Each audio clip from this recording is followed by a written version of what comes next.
Budget एक दिशा दाखवत आहे. मला याची कॉपी मिळालेली आहे. सामंजस्य राहावे, एकीची वीण कायम राहावी हे सगळ्यांनाच वाटते. मुख्यमंत्री उपमुख्यमंत्री भुजबळ यांनी एकत्र बसून राज्यात सामंजस्य राहावे यासाठी प्रयत्न करावेत असं शरद पवार म्हणले. मुख्यमंत्री उपमुख्यमंत्र्यांनी सामंजस्य घडवावे आणि शरद पवारांनी जरांगेला पाठिंबा द्यावा हा कुठला न्याय? पवार साहेब, तुमचं वय झालं आहे, तुम्ही ज्येष्ठ नेते आहात. महाराष्ट्रातलं बीड शहर ज्यावेळी जाळलं जात होतं, बेकायदा मागण्या करून जरांगे पाटील मुख्यमंत्र्याची आयमाई काढत होता, महाराष्ट्रातलं वातावरण कलुषित करत होता, त्यावेळी खरं तर तुमच्यासारख्या ज्येष्ठ नेत्यानं महाराष्ट्रामध्ये भूमिका घ्यायला हवी होती की हे ओबीसींचं आरक्षण आहे, हे सामाजिक मागासांचं आरक्षण आहे. हे तुम्हाला माहीत नाही का पवारसाहेब? पवारसाहेब, तुम्ही असा दोगलापणा करू नका. पवारसाहेब, गावगाड्यातल्या ओबीसींनी थोडीशी रिॲक्शन दिली तर तुमच्या बुडाला एवढी आग लागली, आता वाईट वाटलं असं बोललो तर तुम्ही काय सत्तेचा ताम्रपट घेऊन आलाय का तुमच्या नावावरती?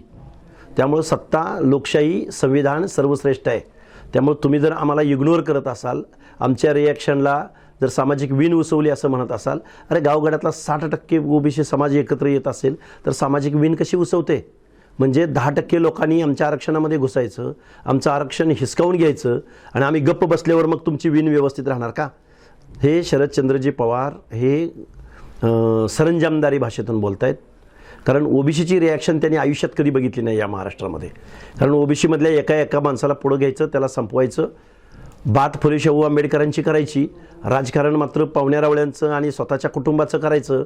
हे काय महाराष्ट्राला माहीत नाही का? त्यामुळं तुमचं हे राजकारण, राजसत्ता आणि तुमचे तुमचा हा जो रांजण भरत आलेला आहे, त्यामुळं आम्ही महाराष्ट्रातला ओबीसी बांधव रिॲक्शन देईल, आमच्या हक्क अधिकाराचं संरक्षण करेल. तुमच्या सल्ल्याची महाराष्ट्राच्या मुख्यमंत्र्यांना, उपमुख्यमंत्र्यांना किती गरज आहे मला माहिती नाही, पण गावगाड्यातला ओबीसी मात्र जोरदार रिॲक्शन देईल. आणि ओबीसी म्हणजे काय असतो हे शरद पवारांना निश्चित दिसेल. हाके किंवा आणखीन लोक काही बोलत आहेत याकडे लक्ष देण्याची गरज नाही. नाही, कारखानदार बोलला असता तर मग लक्ष दिले असतं ना यांनी. विखे पाटील बोलला असता तर यांनी लगेच लक्ष दिलं असतं. किंवा अजून कोण भाजपचा एखादा कारखानदार बोलला असता तर यांनी लगेच लक्ष दिलं असतं. यांचा इंटरेस्ट ओबीसीच्या प्रश्नात कुठं आहे?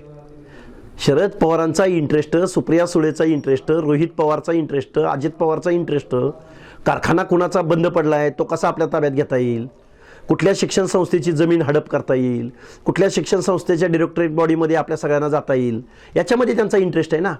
त्यामुळे आमच्या ओबीसीच्या प्रश्नावर त्यांना कुठला इंटरेस्ट आला आणि ते कशाला लक्ष देतील? त्यांनी आजपर्यंत दिलं नाही ना. आणि आजपर्यंत जर आमचं अंतःकरण समजून घेतलं असतं तर हेच शरदचंद्रजी पवार देशाचे पंतप्रधान नसते का झाले? त्यामुळे पवारसाहेब, तुम्ही खूप ज्येष्ठ नेते आहात, वयोवृद्ध नेते आहात. आमच्यासारख्या कार्यकर्त्याच्या तोंडून उगाच अपमर्द करून घेऊ नका. ओबीसी रिॲक्शन देतोय, ओबीसी हक्क अधिकारासाठी भांडतोय.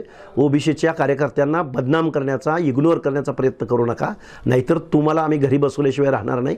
हे तत्व आज लिहून घ्या. महाराष्ट्रात काही जिल्ह्यात कटुता निर्माण झालाय. काही जिल्ह्यात नाही, महाराष्ट्रात कटुता निर्माण झाली. मग आमचं आरक्षण देऊन आम्ही शांत बसावं असं त्यांचं म्हणणं आहे का? पवारसाहेब, भास्करा असले उद्योगधंदे म्हणजे ओबीसीनी गप्प बसावं, ओबीसीनी रिॲक्शन द्यायचीच नाही, ओबीसीनी प्रतिकार करायचाच नाही असं तुमचं म्हणणं आहे का? आणि आत्ता बसा, GR काढून झाला त्यावेळी बोलला नाही बरं तुम्ही? GR काढण्याच्या अगोदर शासन एकदम आर्थिक झालेलं होतं, शासन एकदम जरांगेच्या पुढं गडागडा लोळत होतं, त्यावेळी तुम्ही नाही बरं बोलला सगळ्यांना एकत्र बसवा आणि योग्य तो निर्णय घ्या. GR काढून झाल्यावर आम्हाला शांतपण शिकवताय का? पवारसाहेब, उगाच बोलायला लावू नका. बरं, कटुता इतकी निर्माण झाली आहे की एकमेकांच्या व्यवसायाकडे सुद्धा जात नाही. चित्र महाराष्ट्रात कधी नव्हतं म्हणे. कधी नव्हतं. त्याला जबाबदार अशी कटुता निर्माण करणाऱ्या माणसाला पाठिंबा देणारे हेच शरदचंद्रजी पवार होते. त्यामुळे पवारसाहेब, तुम्हीच पेरलंय. पवारसाहेब, त्या आंतरवली सराटीमध्ये आंदोलन संपलेलं होतं, या जरांगेला उचलून आणून तिथं बसवला आणि तुम्ही भेट दिली. आणि तुमच्या राजेश टोपेनं, बजरंग सोनवणेनं, सुप्रिया सुळेनी, रोहित पवारांनी, तुमच्या आमदारांनी तर हे अवघड जागेचं दुखणं महाराष्ट्राच्या नशिबी आणून ठेवलं ना. महाराष्ट्र वेठीच धरला तुम्ही. आणि 10% लोकांच्या मतासाठी जर तुम्ही एवढे पायगड्या घालत असाल, आमच्याकडं तर हेड काउंट हा 50%, 60% आहे. त्यामुळं तुम्ही आजपर्यंत आमच्या बापजाद्यांना तुम्ही फसवलंय, त्यांचं शोषण केलंय. बाबासाहेबांना आमच्याही मताला तेवढाच अधिकार दिला आहे आणि तुम्हा कारखानदारांच्या मतालाही तेवढाच अधिकार दिला आहे. आमचं मत ज्या दिवशी जागं होईल ना, तुम्हाला साध्या माळेगावचा सरपंच सुद्धा आम्ही तुम्हाला होऊ देणार नाही, हे एवढं लक्षात ठेवा. बरं, हैदराबाद गॅजेट एक दिशा दाखवत आहे असं पवार. हैदराबाद गॅजेट हे दिशा दाखवतोय. आता देशभरामध्ये अशा गॅजेटियरची आता वनवा पेटल्याशिवाय राहणार नाही. आज कर्नाटकातल्या अनेक जाती आता त्या हैदराबाद गॅजेटच्या नोंदीद्वारे आरक्षण मागतायत. अनेक जात समूहांना तुमच्या जातीला तेवढं हैदराबाद गॅजेट लागू आणि इतर जातींना हैदराबाद गॅजेट लागू होत नाही. हा कुठला न्याय पवारसाहेब तुमचा?